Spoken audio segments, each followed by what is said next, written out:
Talk of the Town with Steve Bakken. Weekday mornings starting at 9 on Super Talk 1270 and the free Super Talk 1270 mobile app. It's time for Talk of the Town on Super Talk 1270. Talk of the Town brought to you by Big Boy. Just get in line. It moves fast. Dakota Pharmacy and Dakota Natural Health Center. We're here to help you stay well. Trademark Realty, Peak Automotive and Service, and Silver Ranch. Good morning. You're tuned to Talk of the Town on Super Talk 1270. I'm Steve Bakken, and a little event coming up here.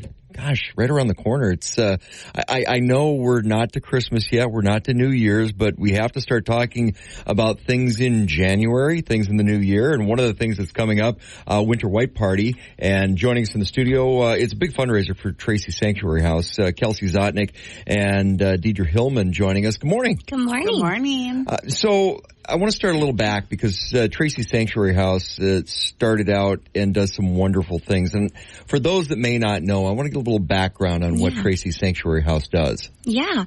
So Tracy Sanctuary House is located at 908 North 8th Street, right north of Bismarck High School, so within walking distance of the hospitals and the cancer center.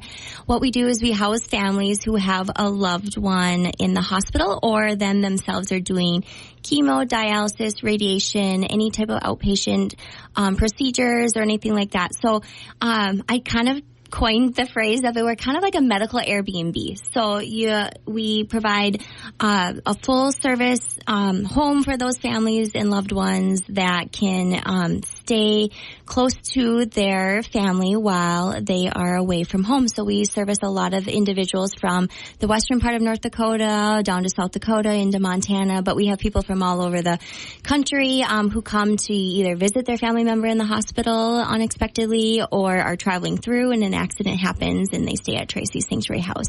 You know, one of the things that we talk about this all the time is Bismarck's a regional medical hub. So we have a far reach with our medical services in western North Dakota, South Dakota, Montana as well. So a lot of people come in when you're in a position like that, whether it's coming for cancer treatments or you're there because a loved one has a medical emergency.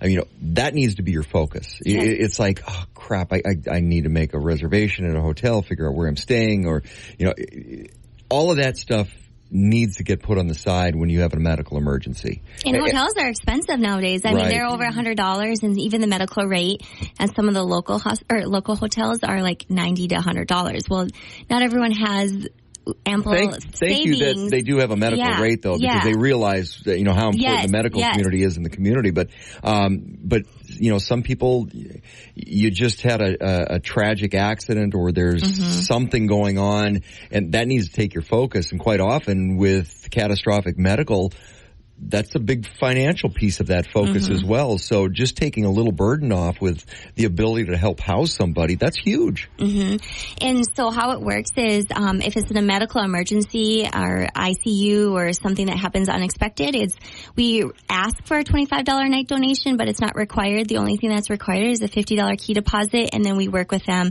on kind of what they can give. If it's a pre-planned day before a surgery, we started charging now $40 a night just to help with cleaning costs and overhead costs and things like that, because we do have to sanitize it and do all those cleaning things. So it's there to kind of help alleviate those financial needs, but also we provide a full service kitchen, everything is provided to them. So really, if you jump in the ambulance and you don't bring your wallet, you don't bring, a toothbrush, we have that there for you. So, that is what the intent was, is to provide home away from home to your loved ones. So. How's the relationship work with healthcare providers, or because it's more than just word of mouth? So what does that look like so that people go, hey, you're sitting in the emergency room, and are the hospitals the ones that go, hey, there's a place for you? That is our hope. So I do work directly with the social workers and case managers at all the hospitals here, and Bismarck and Mandan as well. And what they'll do is we do have a formal referral process that we direct them to fill that out for us. A medical professional can fill that out for us. But people can call us. So we do a lot of grassroots efforts. So we get a lot of people from Bowman or some of the the smaller towns that just know word of mouth and communities.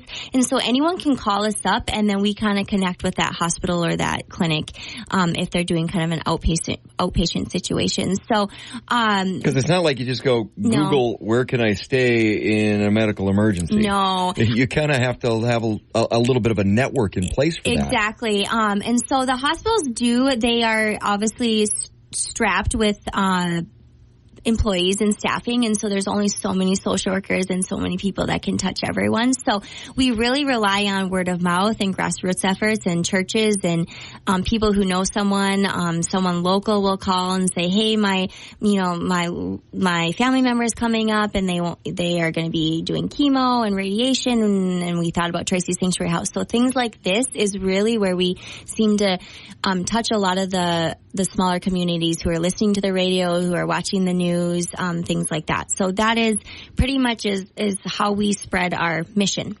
So getting that word out, there's a lot of different avenues for that. Yeah.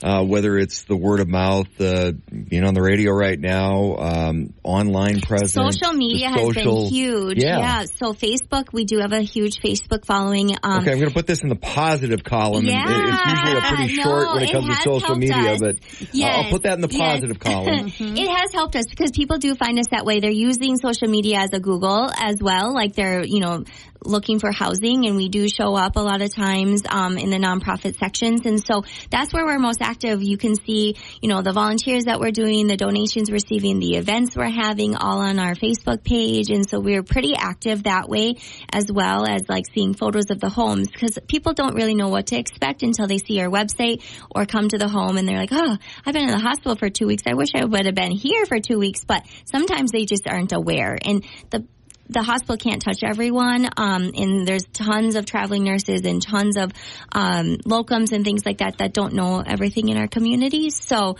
they have to find them some other ways. Usually it's by just a Google or. So what are the social media pages? So we do have Instagram. That's our newest one that we started, and then our Facebook page. There's the two. I haven't dived into Twitter. I am one and only person yet. So I'm only one person, and I'm the only staff member of Tracy Sanctuary House, and so yeah, there's a lot of things that I have to do. I do check-ins as well as everything else. So website, that's the other source. So what's the website? TracySanctuary.org or TracySanctuary.com. We own both of those, but they go right to our website. We're excited. We have a brand new website that we just launched, and so we've cleaned it up and tried to make it more accessible. There's a lot of FAQs on there of like how you stay, how you get referred, what the process looks like. And then the social workers have told us they're looking for, not everyone is a full-time employee over at the hospital, so they're always like, or the nurses don't know where to find the files. So with the referrals, so we have put that right on the website for them, so we can direct people on the weekends and the evenings where to find that referral form. And that's just a really good connecting point for us between the hospital clinic and the family, so that we have a connection between the two. Great support network, great opportunity to give back to the community. And the reason you're able to do this is because of a lot of great partnerships within the community and the fundraising side. And we'll talk about that when we come back. A big event coming up right around the corner, right after the new year. This is Talk of the Town on Super Talk 1270. Super Talk. It's time for another season of The Palmetto Porch, an original podcast from Discover South Carolina. I'm Devin Whitmire. Join me as I get to the heart of what makes South Carolina such a great place to visit by speaking to the locals who make it so special. Premiering December 5th, find The Palmetto Porch wherever you get your podcasts. And for more information about our show, visit scpalmettoporch.com.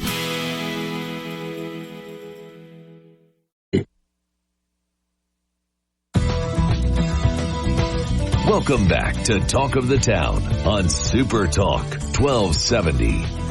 You're tuned to Talk of the Town on Super Talk 1270. I'm Steve Bach, along with Kelsey Zotnick and Dieter Hillman from the Tracy Sanctuary House. Winter White Party coming up. Of course, we're talking about some of the great things they do trying to help people in need with their housing needs when there's a medical crisis or medical procedures that need to take place. And, you're not able to do that work without some great partnerships. You do have some great partners in the community, great sponsors for different events. You do your fundraisers, and of course, the biggest one, the Winter White Party. That's coming up January 25th. How many years has this been now? This is the 8th year. Well, 7th in person, 8th. Right. Because we did a COVID year. COVID was screwed up, yeah. You got a mulligan for that one. We all do. I think I've made all but one of them. Oh, they're fun. So, yeah. More than me. They are. Really? Yeah. Deidre, you do the decorating? Well, you help with. She's just started. This is her, third year? Third year, helping. okay. Third year. Yep. And I attended a year before. So 5 years. 5 years. You've probably been doing, you've been. Mm-hmm. Yeah, so for those that aren't familiar with the Winter White Party, give us a little background. So this is year number 8, 7.5, we'll call that. Yeah, so it's at the Heritage Center. It's on January 25th. Great venue. It is beautiful. Gorgeous because the white background makes it just so pretty because we make everyone wear white during the event. And so, but the last few years we've really upped the ante and we've added some fun games to the event. It's a social. So that is the biggest thing about it is it's different than a lot of the other fundraisers around town. And I think that's why it's grown its own legs is we love to just socialize. I tell everyone it's like planning a wedding every year. And we make it fun. So I don't know if, Deidre, do you want to talk about some of the things we're doing I'm actually kind of thinking the white might pop a little bit more. And then the venue's great with the Heritage Center. The phenomenal place with the atrium. And but the white might pop a little bit more if we still don't have any snow, which I might be okay with. So, well, do we dare tell them? Historically, it's the coldest day of the year. Historically, it usually is the coldest day. For some reason, it always falls on the coldest week of January. Yeah, but you're right about one thing too, because you think about Capital City Christmas, New Year's Eve Gala, which I'm involved with, and that's a gala. That's a whole night. You do have a social. Yeah. It's a social. It's you're in, you're out, you have all this fun packed into a short period of time, but it's a social gathering. Yeah. That's well, Kelsey brought me on 3 years ago. You heard her say earlier, she's a party of one, to plan an event with 200 to 300 people. She hired me to be that extension of her. And that was one of the things that was important to me is how do we get people in the door at 6 and how do we make sure they're there until 8:30, but also how do they open their giving hearts while they're there, and it's a fundraiser after all. So we've converted it from just a social and networking to a complete experience. You can come and sit packed into a very short period of time. You can sit at your table and visit and connect. I mean, we have one company that sponsors, and this is their Christmas party. She brings her whole team, and that's how they celebrate together that night. But you want to check out the food. You want to check out the specialty cocktail that we have as well. We have beer and wine, of course, and then the food itself is an experience. We've got just a huge charcuterie table this year, coming from Thomas and Moriarty's. Okay. It's like, a fancy meat and cheese tray. Yeah. Somebody made up that word just to try to sell that word. It works. It's a meat and cheese tray. It works. People seem to love it. Yeah. And then the whole cottage industry off of a made up word. I know. Somebody brilliant. Smarter than me anyway, marketing it. McDuck pile of money now. All right. Yeah. But the games that Kelsey was talking about, there's 50-50 raffle, which is pretty traditional, but every year we bring different elements into it. And we don't often share that in advance, but what some of the feedback we've gotten now, especially with me being on third year, people want to know what all they can do while they're there. Well, we have a diamond dig this year, their famous diamond giveaway, which is diamond earrings sponsored by Riddles. And we've got another sponsor. Yeah, they are gorgeous. 1.5 or 1.75 carat total diamond earrings this year that were given away. So they're gorgeous this year, and Riddles has done a good job of helping us out the last few years. And so you'll purchase a raffle ticket, a limited number of raffle tickets, and then people will dig for the winning diamond. So that's a fun experience. We are also doing a horse betting game this year, and we'll have a grand prize. So whoever wins the horse betting game, they'll put their name in for another grand prize. So that's another way to fundraise. And then we're bringing back this year, it was so popular last year, the cornhole tournament. Oh, yeah. So, that was a blast. Yeah. So and then the silent auction. I did not The win. silent auction does really well. And the silent auction is nice because we've put it online the last 2 years, and that has helped. So people who are not at the event can go on the silent auction and actually that's the nice thing with silent auctions now, because, again, I'll put this in the positive column. There's not many, but one of the things that came out of COVID was the ability to put auctions online, silent auctions, and they do phenomenally. And there's a lot of people that maybe you can't attend an event, but you still want to donate to your favorite charity.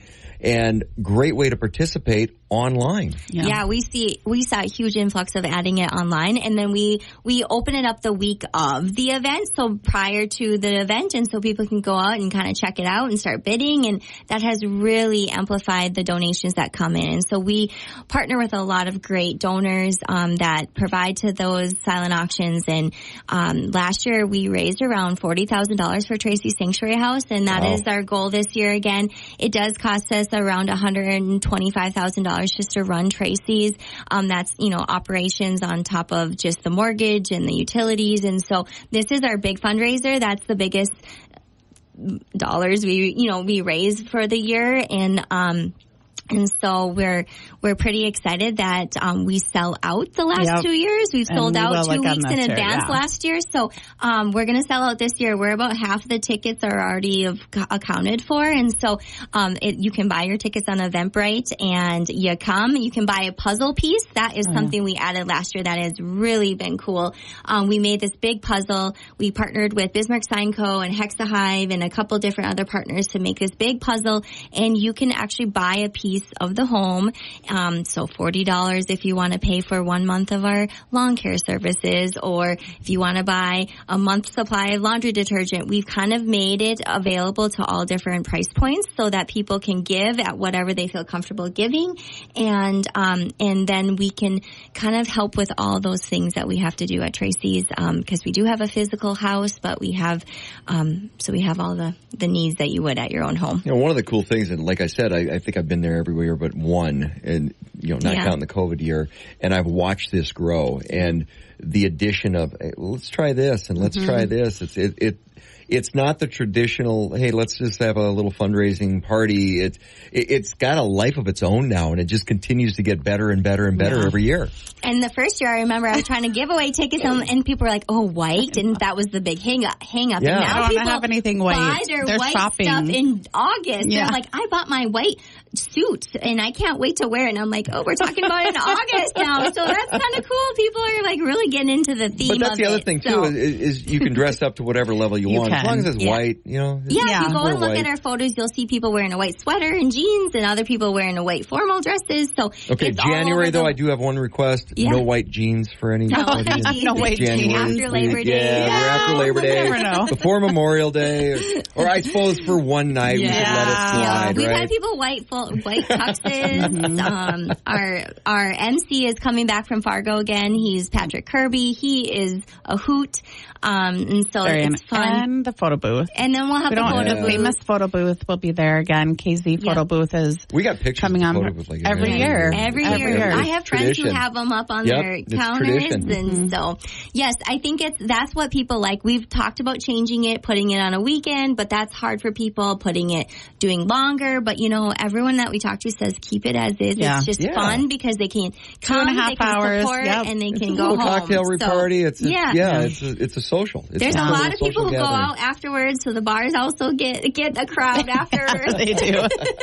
They do.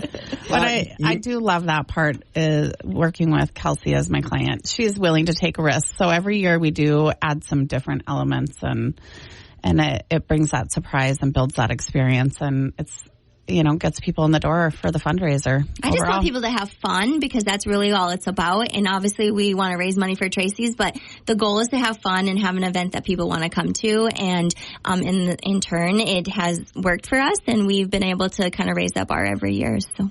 You mentioned the Eventbrite. How do people get tickets again? Yep, they can go right onto Eventbrite. So either our Facebook page, Tracy Sanctuary House, we have a link right out there to Eventbrite, eventbrite.com. You can Google Tracy Sanctuary House, or our website has a link to the tickets too. Right on the homepage, it says Get Tickets, Winter White Party. And so Tracy Sanctuary House, or tracysanctuary.com or tracysanctuary.org. And as far as how do people get a hold of you if they want to be a sponsor or help out? Yep, they can call me directly at 701-258-5889, or they can go on our website and put in a request. Actually, on the ticket link on the website, there is a sponsorship form on there so they can see what the sponsors are. We're still accepting sponsors. We're still accepting silent auction items up until, a couple weeks into January. So we are definitely on the road to make it a fun event. But again, this sells out every year, so don't wait. Get your tickets now. Tickets are $75, and then they will increase as it gets closer because we do sell out. So. When's the next increase on the ticket price? I think it's a week before the event. Yeah. Okay. So don't wait. Yeah, don't wait. Yeah, because I think they'll sell out before that. Yeah. Last year it was 2 weeks before the event. We got to release a few extras that came in, but yeah, we have, our max is about $250. So yeah. And just to give Deidre a little bit of love because she does such a great job with the organizing and the. So you actually have a business that you do this. So. Not to steal from you, but if somebody wants to get a hold of you for planning their Christmas party or their event or anything. Any corporate event. No weddings. No weddings, Steve. I joke. I didn't even plan my own. I keep trying to push it that 10 way. years. No, I know. There's some phenomenal wedding planners out there that I collaborate with. But a lot of corporate events. Corporate events, fundraisers. How do people get a hold of you? You can check out my website. It's the 13th Hat is the name of the company. So 13thhat.com. I also have a Facebook page. And then you can call me at 701-400-2598. Also, accessible on Facebook, whatever you need, whatever your corporate planning or events they can just track you down at the White Party. At the Winter White Party. I'll be there. There you go. I don't miss it. Not allowed to. Kelsey, website one more time. Yep. Tracy'sSanctuary.com. Perfect. Thanks for coming in this morning. Yeah, thank you for having us. Great event. You guys have a good Christmas. Happy New Year. And we'll see you January 25th. Thank you. Sounds good. Thank you. All right. This is Talk of the Town on Super Talk 1270. Talk of the Bakken. Weekday mornings starting at 9 on Super Talk 1270 and the free Super Talk 1270 mobile app. Talk of the Town. Brought to you by Big Boy, just get in line. It moves fast. Dakota Pharmacy and Dakota Natural Health Center. We're here to help you stay well. Trademark Realty, Peak Automotive and Service, and Silver Ranch. Welcome back to Talk of the Town on Super Talk 1270. Hello, Steve. Hello, Marlo. Hey, technology's working for us today. It is. Am I sounding a little echoey there? A little bit. Did you hit your echo cancellation? Let's see. I'm not sure. I could do that. Yeah, you could do that over there. Yeah. I'm in an echoey room, I just noticed. Oh, this can't be changed while recording, so we'll have to do that the next segment. Maybe so, yes. Hey, at least you're not on an island and we actually have internet connection this week. That's a very positive thing, isn't it? Although it might be nicer to be on the island. Although I'm in Vegas, it's not terrible. I was in LA yesterday and maybe Treasure Island. Vegas. Yeah, there you go. There you go. That's too funny. So are you tired of have you tried to cancel something lately like a cable television or a satellite television type of scenario? Actually, about 7 years ago, when we moved into our house, I had to go through a very laborious process of trying to cancel a satellite television subscription because where we moved from and where we moved to, we had trees in the new house and there was no satellite reception whatsoever. So I had to go through the process of canceling and it was a pain in the butt. And that's still kind of true today with a lot of things. And, and we'll get back to the cable thing in just a second, but I know I throughout the year, I subscribe to a lot of things. And I think a lot of people do this. And I have this habit in December, because it's end of the year, you're starting to do some tax stuff again. And I'll say, what am I paying this $6 a month for, or this $22 a month for? Then you realize that you signed up for something and you really don't use it a lot. So you go through the cancellation stuff too. Nothing irks me more, Steve, than if I've signed up for something online that I can't cancel it online. You know what I mean? They actually pop up and say, and they hide it in these places. Then you got to call them, and then you're on hold for 28 minutes. It's this whole rigmarole. And I'm sure that they know, I'm sure there's science behind this, that if you're paying $5 a month for something, and if they can make it as uncomfortable as they can to cancel, most people will just give up and say, it's just $5 a month, right? What's your time worth? Yeah, that's exactly right.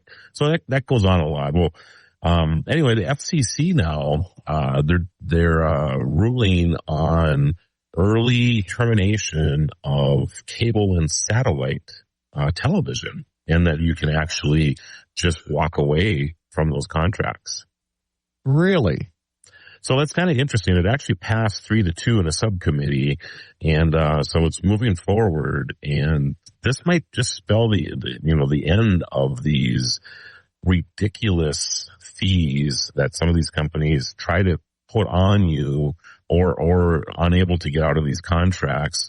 They know that they have, not the latest in technology anymore, but people stay with them because they're locked into it for 2 years or 3 years or whatever. Well, you get lazy too. And my biggest argument with whether it's the satellite or the cable, and I'm like, okay, there's great incentive to hop on board.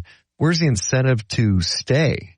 Right. And that's the piece that's been missing, because I used to be one of those people that, okay, every 2 years I'm switching satellite providers or I'm switching cable providers, because the introductory 2-year offer was great. Yeah, absolutely great. And, first 6 months you get the free HBO and the free Showtime and the free this and the free that. And over the 2 years, your price is locked in. As soon as you hit that 2-year and 1 minute mark, your prices go up dramatically, drastically.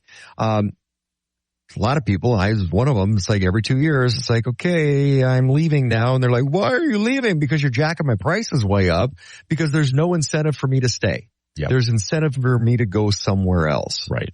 And they never did really figure that out. No, frustrating as heck. Yeah.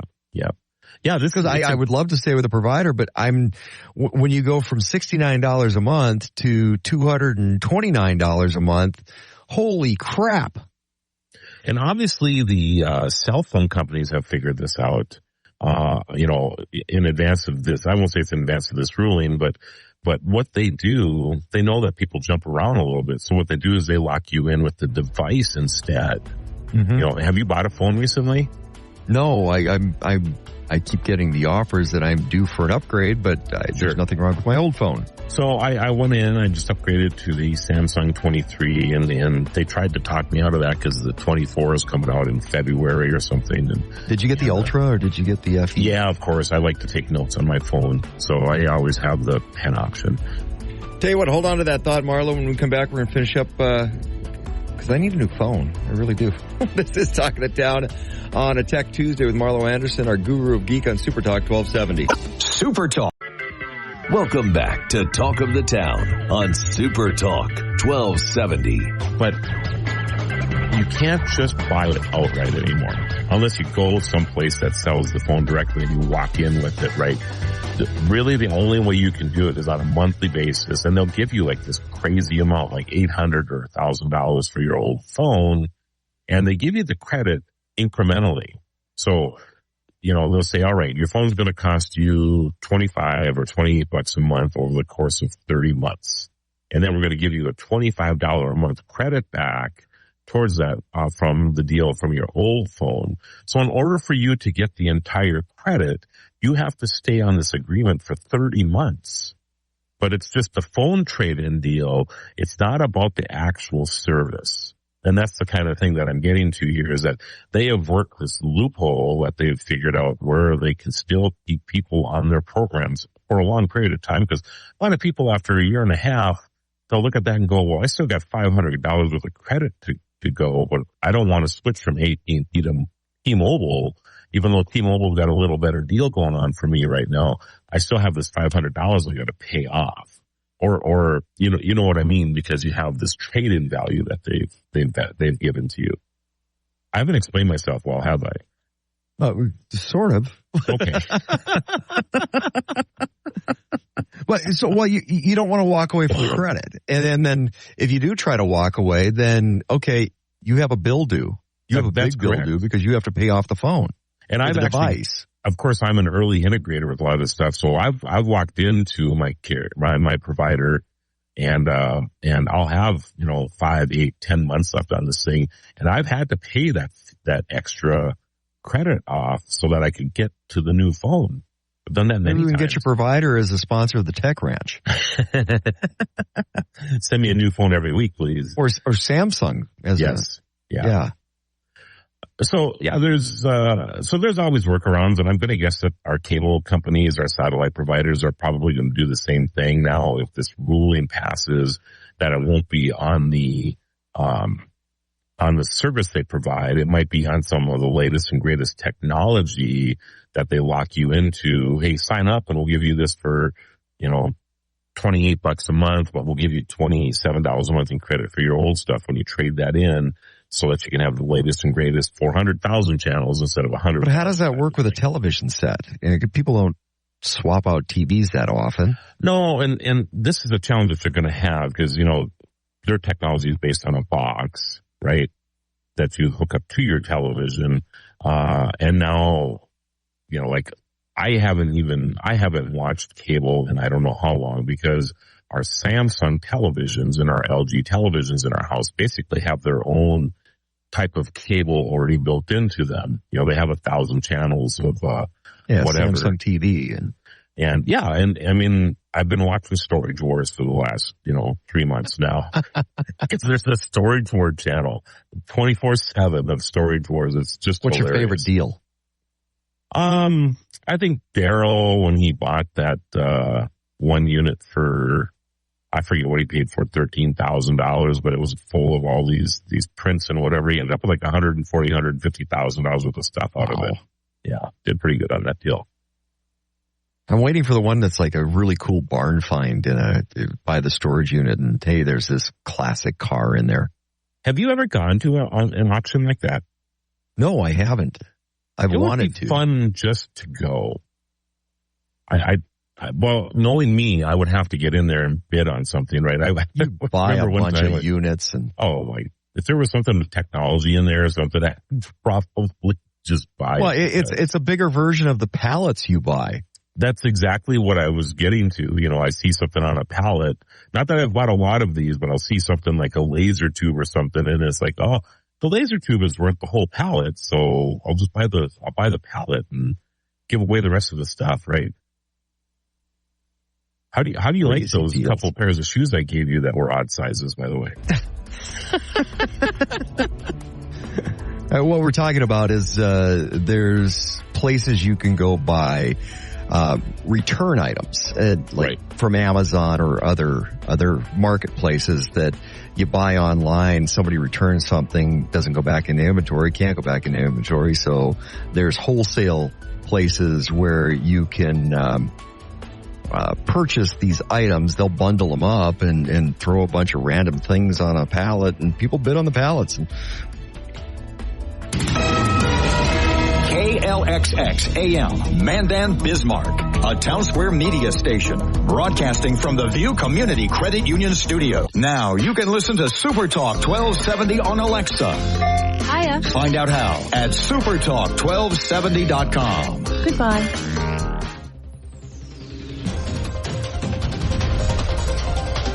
Talk of the Town, brought to you by Big Boy. Just get in line. It moves fast. Dakota Pharmacy and Dakota Natural Health Center. We're here to help you stay well.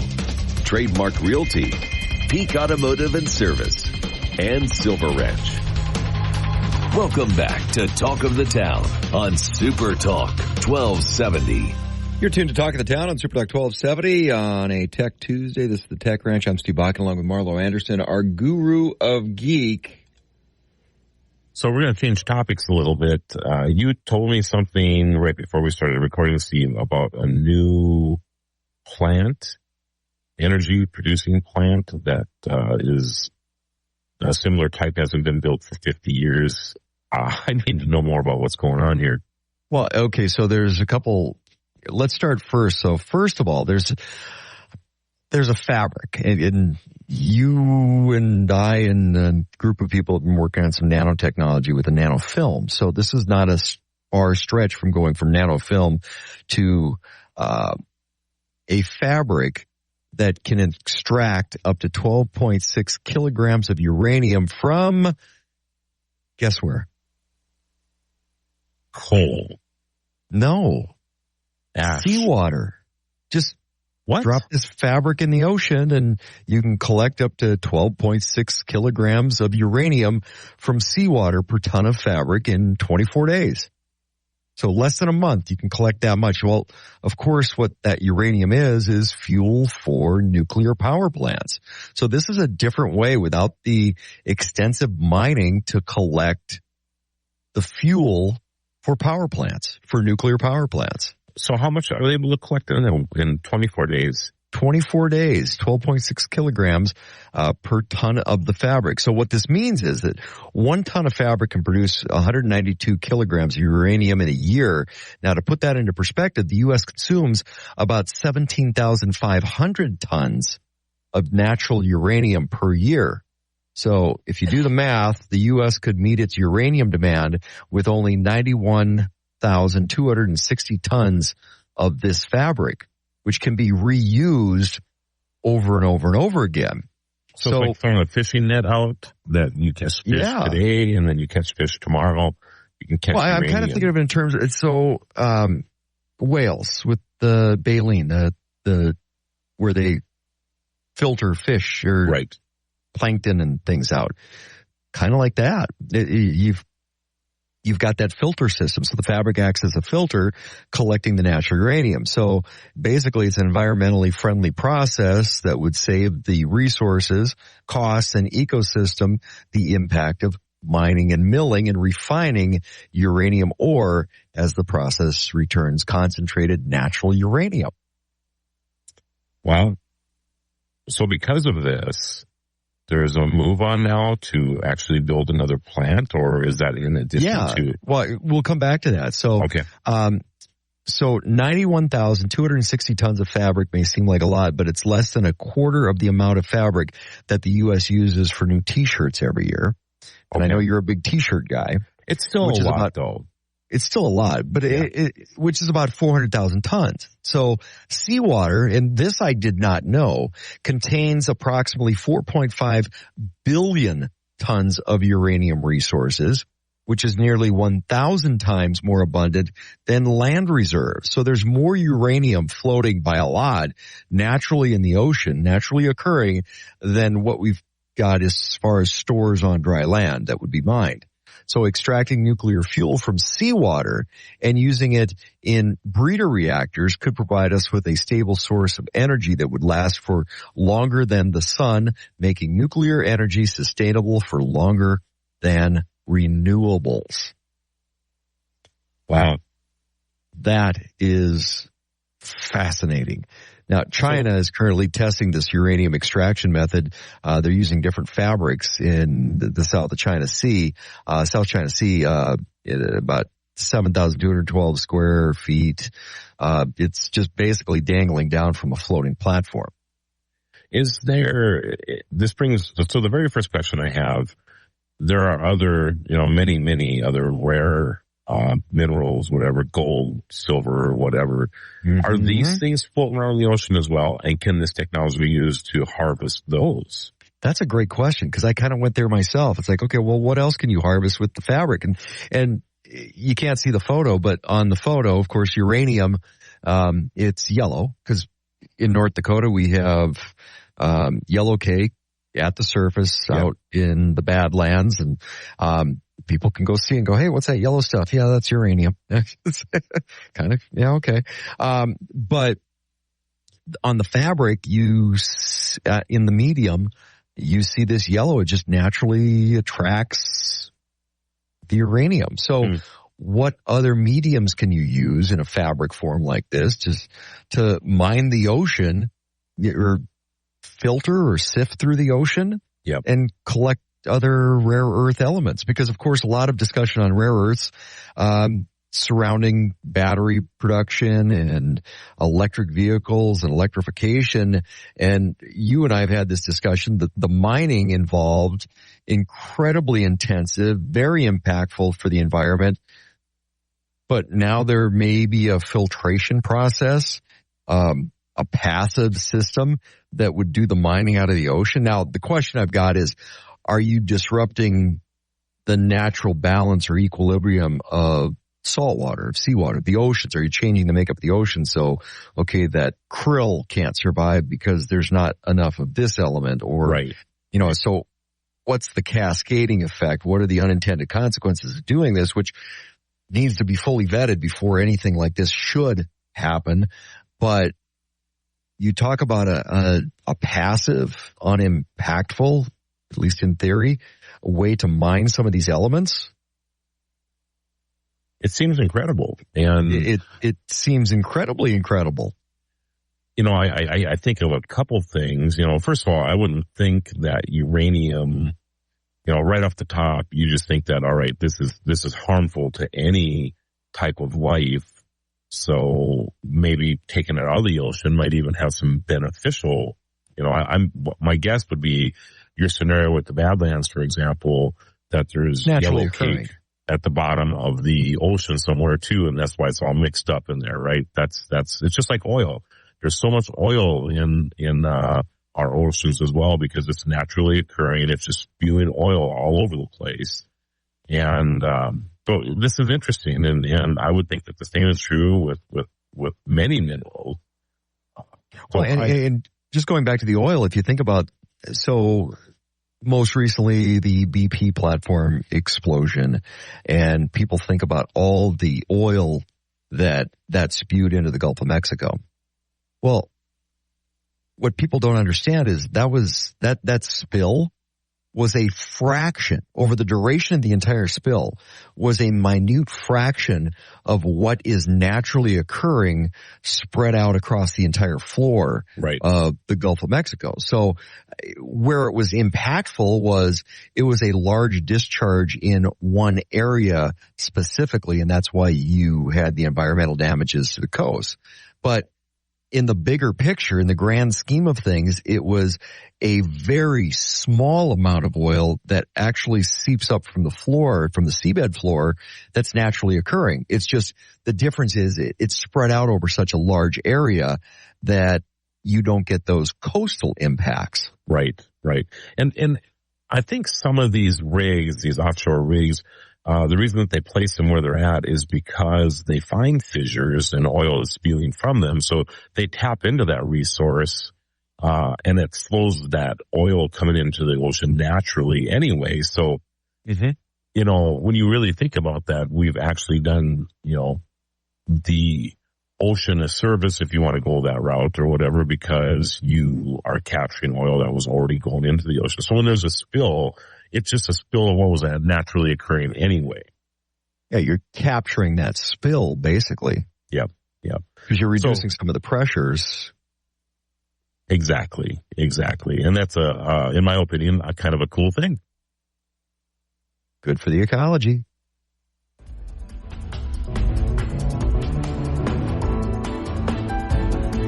Super Talk.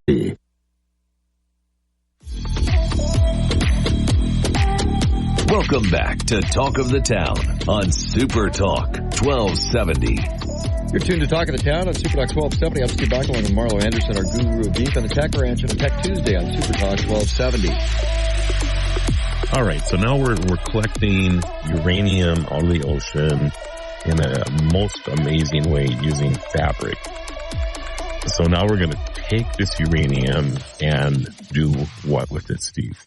Well, it's fuel for nuclear power plants, which if you go back to the ecology side of things and what's the cleanest energy that's out there, because we've got clean coal technology, we've got clean oil, natural gas, propane, very clean fuel sources.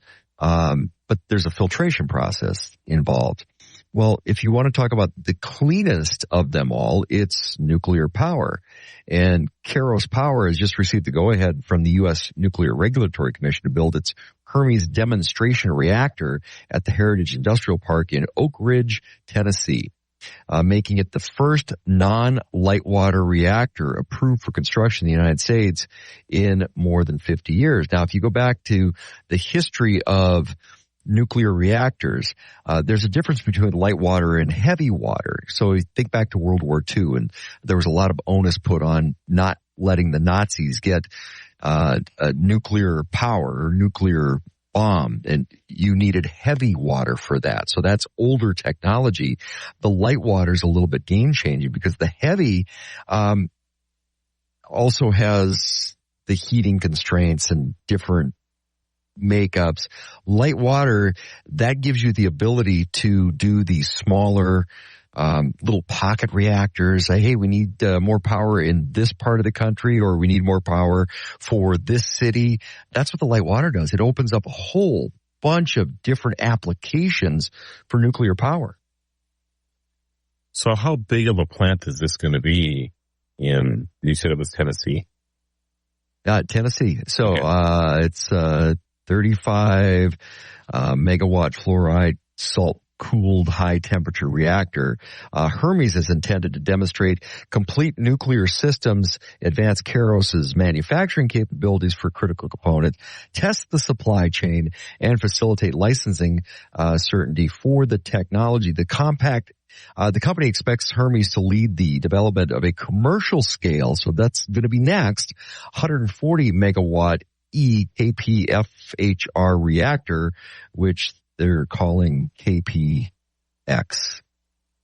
So, but they've received the blessing from the Department of Energy Advanced Reactor Demonstration Program. They awarded a high risk, they were awarded for a risk reducing reduction funding to support the development, construction, and commissioning of Hermes in collaboration with Oak Ridge National Laboratory. But there's a bunch of labs involved with this. So the Oak Ridge National Laboratory, which is a big nuclear testing facility, Idaho National Lab, Materion Corporation, Electric Power Research Institute. So this is a paradigm shift, a little bit of a game-changing way to look at nuclear power. So you have the opportunity to be cleaner, cooler. What was that? In North Dakota here, how big are the plants that we have? Oh, I forget offhand the megawatts. Coal Creek Station's sizable. Okay. I should know that number off the top of my head, and I don't.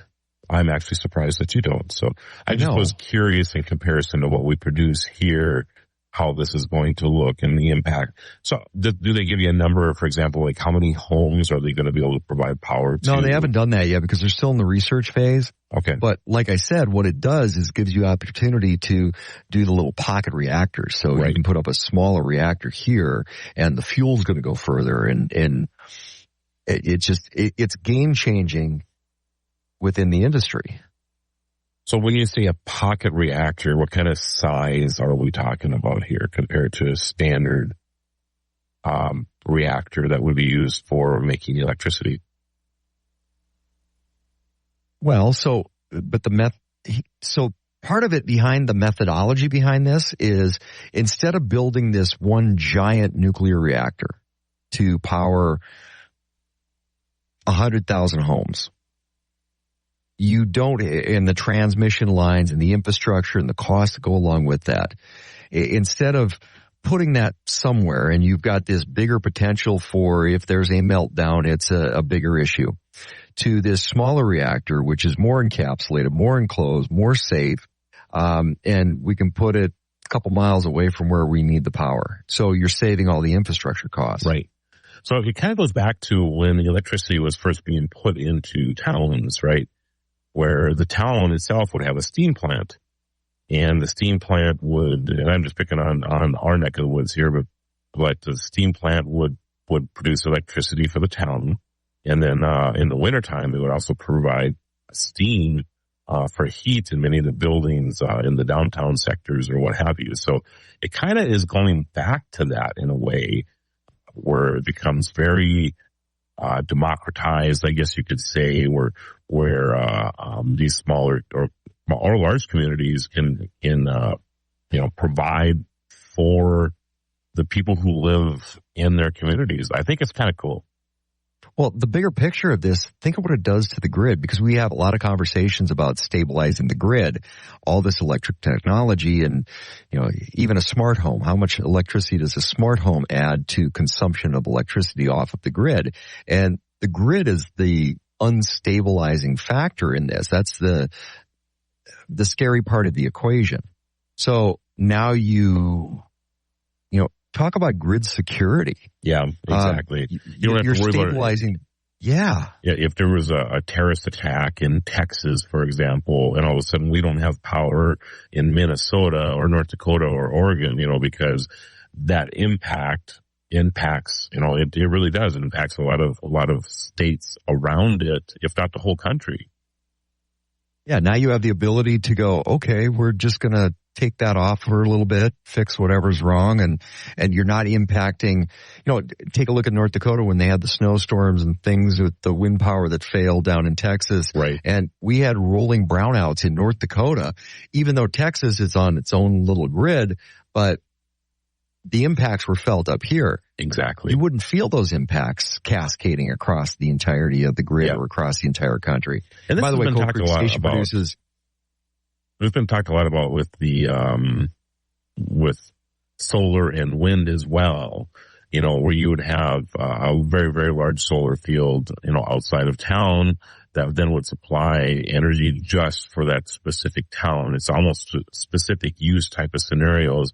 Mm-hmm. This would allow that to happen too. And it sounds like, it might even, I'm guessing, probably more economically than what like a wind or a solar would be able to provide electricity for.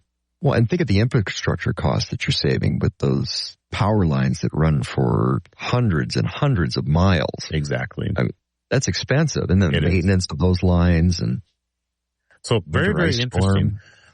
I'm assuming you're an advocate of nuclear power.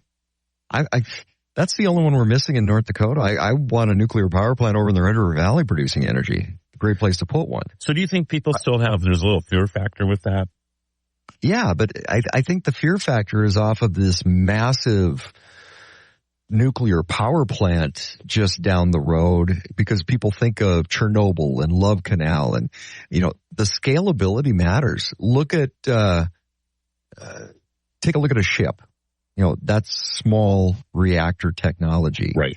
And look at the energy production for anything from a small nuclear attack submarine all the way up to a large nuclear aircraft carrier. Meets all the needs. And on a sub, for example, I mean, how long can they stay down? Like 6 months at a time or some crazy number, right?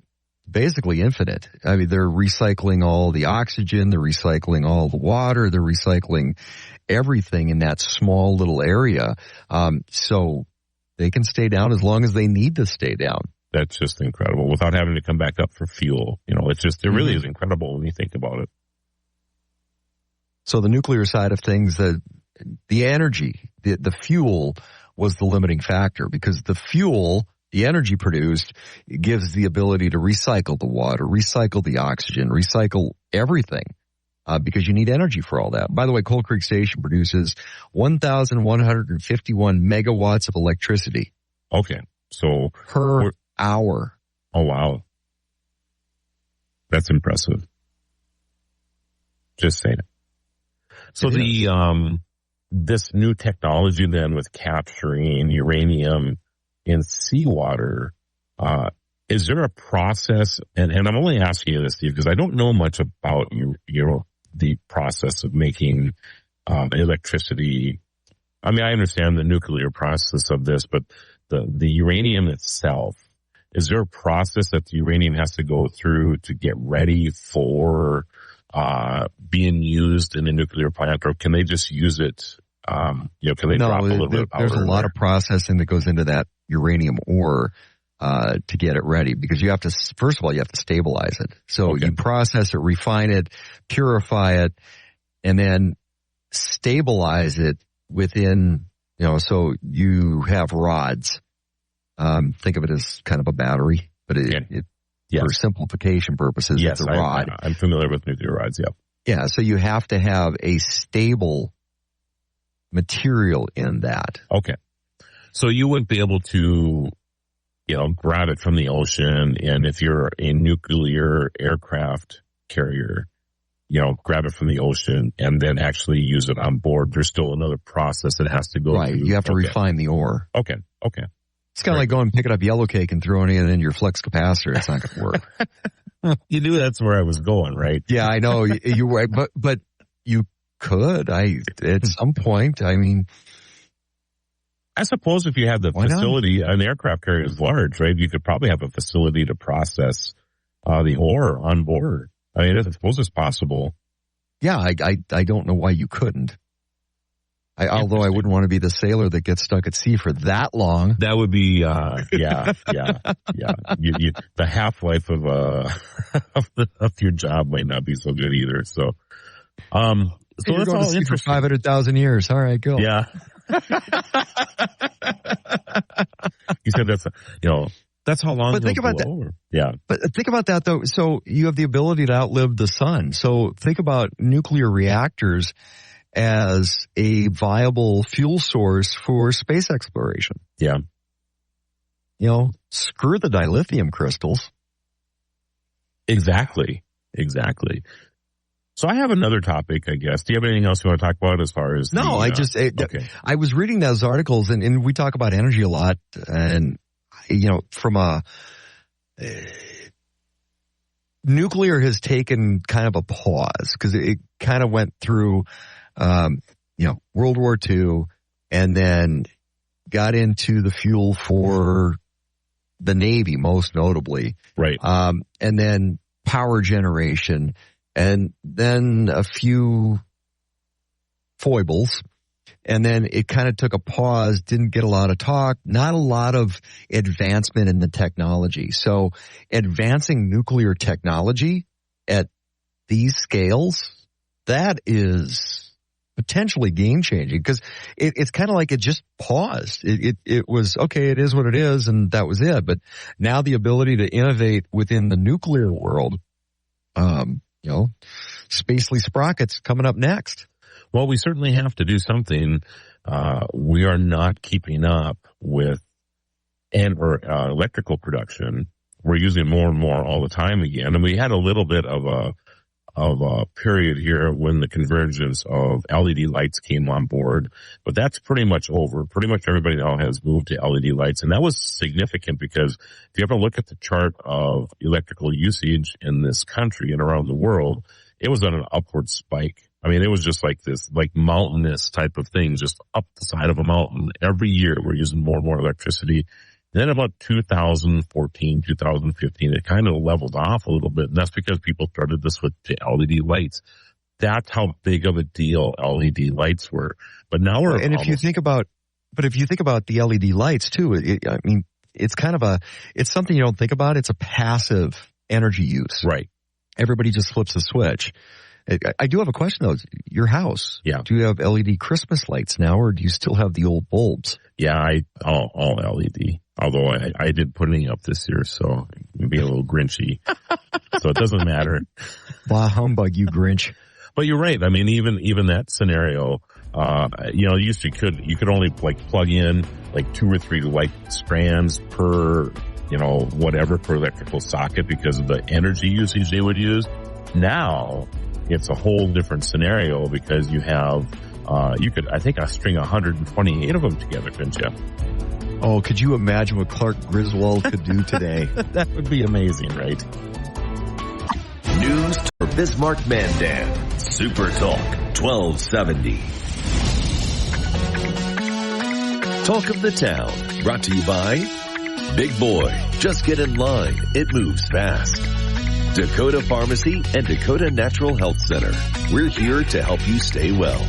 Trademark Realty, Peak Automotive and Service, and Silver Ranch. Welcome back to Talk of the Town on Super Talk 1270.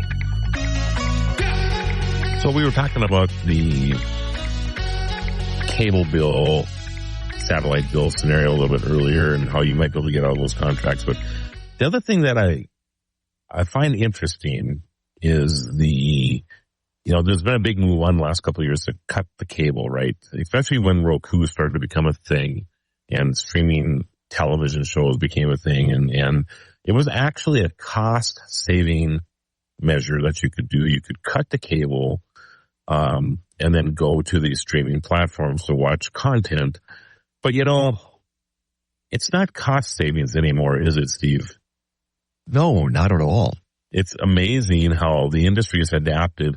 I would have to imagine that they're probably making more money now off streaming services than they ever did with running through cable. I'm thinking like Paramount or whatever, because you have the Paramount channel, you're paying for that. You pay for everything nowadays.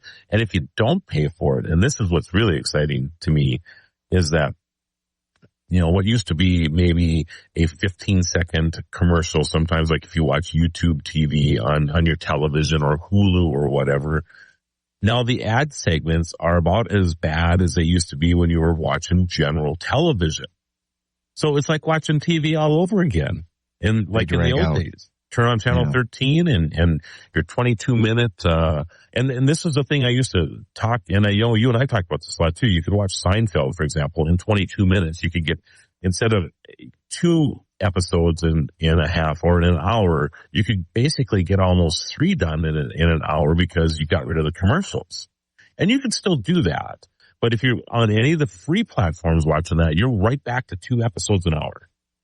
My provider, my cable provider, I think they got smart about that because I'd started getting into the habit of, show's on. Hit the record button, and then I can blow through that show and skip all the commercials. Well, now they only want to let you go back an hour. So on the DVR side of it. Right. So you don't have the ability to go back and then the space for recordings is much limited as well. Interesting. So I'm like, So I think they're catching on, but because I've gotten in the habit of, show's on, great. And we're going to skip all those commercials, except for the Lumi ones, because I kind of find those amusing. Well, some commercials are great, right? Some are. Yeah. I just, the thing with watching television, you either are going to pay to not have commercials now, kind of like when the emergence of cable came out and HBO came out, and you could have, regular television, cable television that you paid a little bit for. If you don't want the commercials, move to an HBO or a Showtime to watch your content, and then you don't have commercials, but you pay more for that. Cutting the cord is right back to where we were when cable was first coming out.